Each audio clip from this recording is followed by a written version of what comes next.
Hello friends, कैसे हैं आप लोग। आज जो हमने क्लास शुरू करने जा रहे हैं वो भी केमिस्ट्री, सरफेस केमिस्ट्री का एक सेगमेंट है, that is purification of colours. Colours को हम कैसे प्यूरिफाई करेंगे, तो हमारा आज टॉपिक है प्यूरिफिकेशन ऑफ कलर्स। कलर्स को प्यूरिफाई करना क्यों जरूरत पड़ेगा। जब कलर्स बनता है, अगर मान लीजिए उसमें कोई क्रिस्टलाइड होता है, तो you have to separate it out the crystalloids from the colloids. So the purification of colours is essential. अगर हमको बिल्कुल प्योर कलर्स चाहिए तो हमको उसमें से क्या करना पड़ता है, उसमें से हमको जो क्रिस्टलाइड उसको निकालना पड़ता है। तो purification of colours is carried out in 3 ways. क्या क्या है? नंबर 1 डायलिसिस,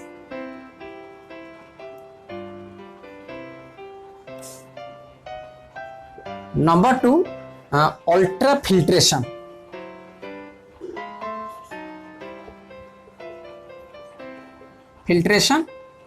और number 3 ultra centrifugation.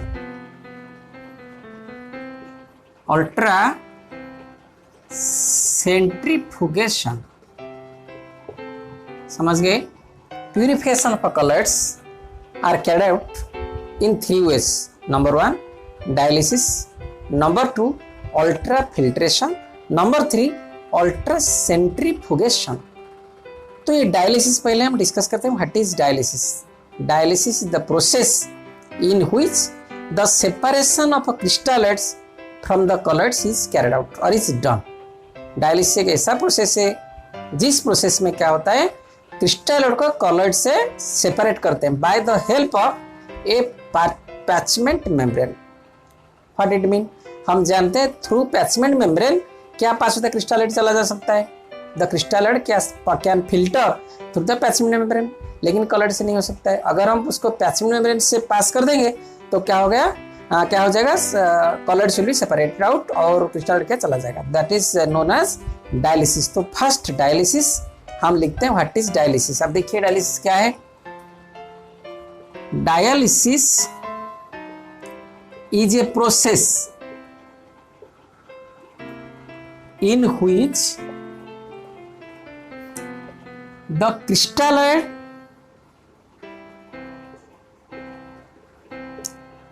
is separated out from the colloids by passing through a patchment membrane।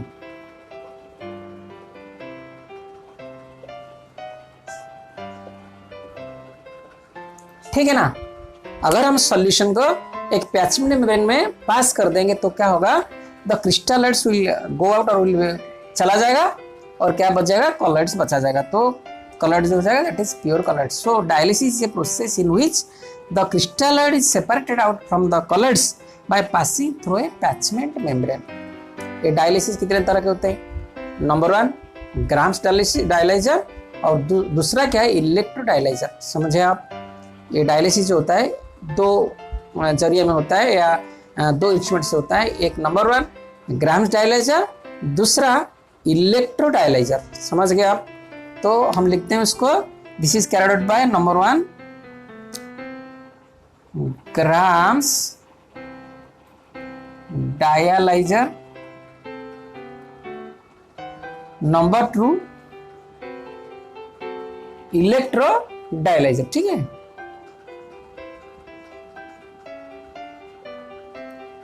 तो ये ग्राम्स डायलाइजर क्या है, हम देखते हैं इसको कैसे बनाते हैं। Grams dialyser, it is very simple.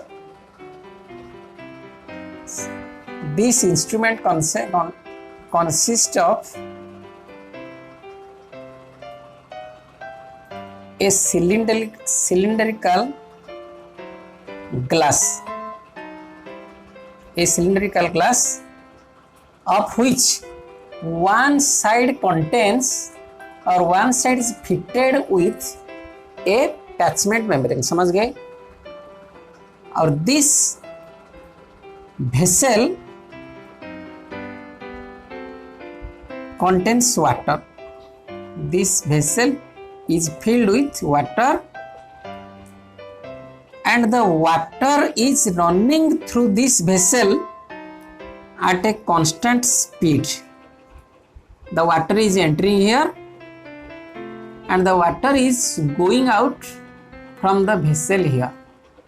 The rate of the water should be at a constant so that the level of water will be constant in the vessel. आप समझ गए? और इसके अंदर क्या होता है,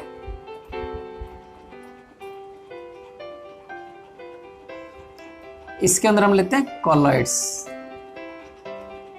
समझ गए आप? इसके अंदर हम कॉलॉइड सॉल्यूशन लेते हैं। जब हम कॉलॉइड सॉल्यूशन लेते हैं क्या होता है, इधर क्या होता है, ये मेम्ब्रेन है तो यहाँ जब वाटर पास करता है इसके अंदर, वाटर इसके अंदर भी घुसता है, ठीक है ना। जब वाटर इसके अंदर घुसेगा, इसके अंदर जो कौन सा होगा, क्रिस्टलोइड हो गए। तो क्रिस्टलोइड हम जानते हैं it will pass through the parchment membrane. ये जो मेम्ब्रेन है इसके अंदर क्रिस्टलोइड क्या होगा, it will come out through this water and will go out by this. इसके अंदर बचेगा क्या, ओनली क्या बचेगा, ओनली कॉलॉइड्स बचेगा। तो colloids will be purified by this is known as Graham's dialyser. समझ गए आप? क्या है इसका, एक ग्लास का सिलिंड्रिकल शेप का एक ग्लास है, उसका एक साइड में एक क्या है दे रखा है, दैट इज मेम्ब्रेन, पैचमेंट मेम्ब्रेन हम यहाँ लिख सकते हैं, दैट इज पैचमेंट मेम्ब्रेन।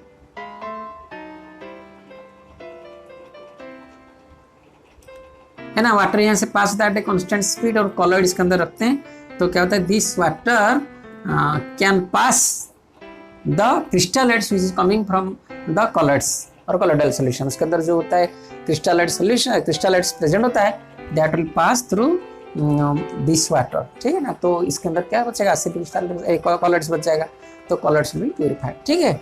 अब दूसरा हम लिखते हैं क्या, electric dialyser by electrodialyser. Electrodialyser क्या है, बिल्कुल सेम ये जो ग्राम्स डायलाइजर है इसमें भी इलेक्ट्रो डायलाइजर, अगर हम इस पे इधर एक इलेक्ट्रोड डाल देंगे, इलेक्ट्रोड कंस्ट्रक्शन सेम, बस इधर इलेक्ट्रोड हम डाल देते हैं, एक नेगेटिव एक मान लीजिए, this is negative this is positive.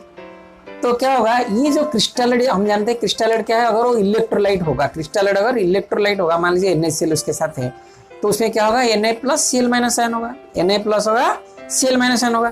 तो Na+Cl- क्या होगा, Na तुरंत आके इधर लग जाएगा, यानी Na+ अगर होगा तो इधर आके Na इधर लग जाएगा और Cl इधर लग जाएगा, यानी स्पीड क्या हो जाएगा, ज्यादा हो जाएगा। सेपरेशन क्या होगा, the speed of the separation will be high. समझ गए आप? If the crystalloids are present or crystalloid present is an electrolyte which gives ion, so that can be separated out by the application of two electrodes or by the fitting of two electrodes, and it will speed up the filtration or the dialysis process of dialysis। आप समझ गए? ये क्या करेगा, ये जो यहाँ मान लीजिए ये नेगेटिव पोल है, ये पॉजिटिव पोल है, तो पॉजिटिव पोल को कौन सा आ जाएगा, आयन से आ जाएंगे, और नेगेटिव पोल को कौन जाएगा, कैटायन से ले जाएंगे। आप समझ गए अभी? तो इसको बोलते हैं electro dialyser. Electro dialyser is same, only here क्या होता है, ग्राम्स डायलाइजर में दो इलेक्ट्रोड लगाया जाता है। आप समझ गए अभी? So you can write the same construction, same principle, same mechanism, only the application of electrical field is here, ठीक है। अब तीसरा आ गया, सॉरी दूसरा, अल्ट्रा फिल्ट्रेशन। क्या है, अल्ट्रा फिल्ट्रेशन। अब हम इसको डिस्कस करते हैं। Ultrafiltration, ultrafiltration is nothing but filtration to the parchment membrane.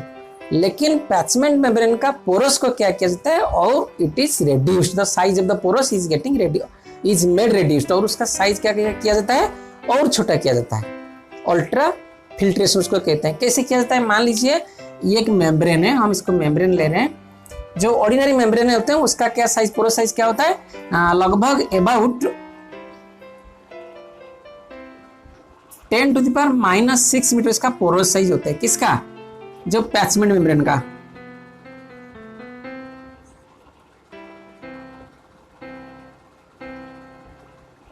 समझ गए इसका कितना होता है, ऑर्डिनरी साइज 10⁻⁻⁶ मीटर इसका होता है पोरस साइज। ये पोरस को अगर और हम छोटा कर देंगे, अगर और छोटा कर देंगे तो क्या होगा, मतलब कॉलॉइड्स और जाएगा ही नहीं, जो सिर्फ चला जाए क्रिस्टल चला जाएगा तो अल्ट्रा फिल्ट्रेशन उसको कहते हैं। उसको कैसे किया जाता है, इसको किया जाता है, ये जो हमारा फिल्टर पेपर है, filter paper is treated with, आप इसको लिख सकते हैं treated with gelatin.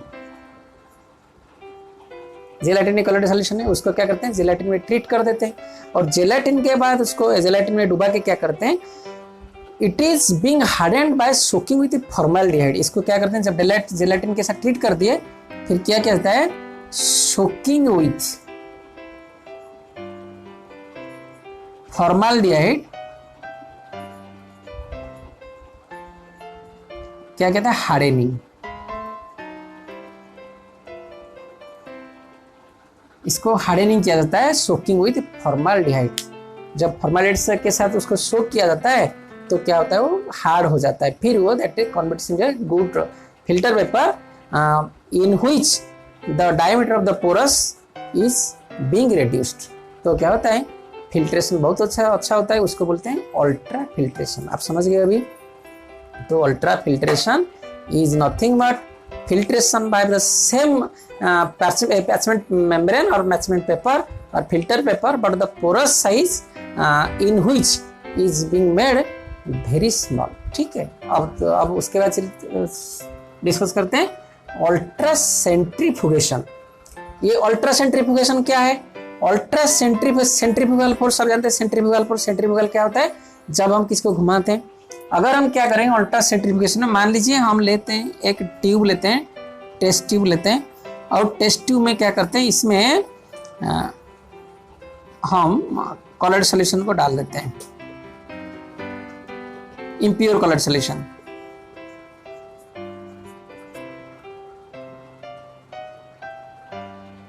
Impure coloured solution को इसमें डाल देते हैं, ठीक है। और इसको क्या करते हैं, ये ट्यूब को हम बहुत जोर से घुमाते हैं, विल गिव इट से ए रोटेशनल मोशन, बहुत जोर से घुमाते हैं। घुमाएं क्या होगा, इसके अंदर जब घूमेगा इसके नीचे बढ़ जाएगा द कोलोइडल पार्टिकल, जो ओजन होगा जिसका due to the force of gravity, centrifugation due to force of gravity, ये क्या हो जाएगा, इसके अंदर सेटल हो जाएगा। समझ गए आप। अब ऊपर क्या रहेगा, सिर्फ क्रिस्टलाइड्स रह जाएगा, इधर कौन रह जाएगा, कॉलॉइड्स। आप समझ गए। With high revolution,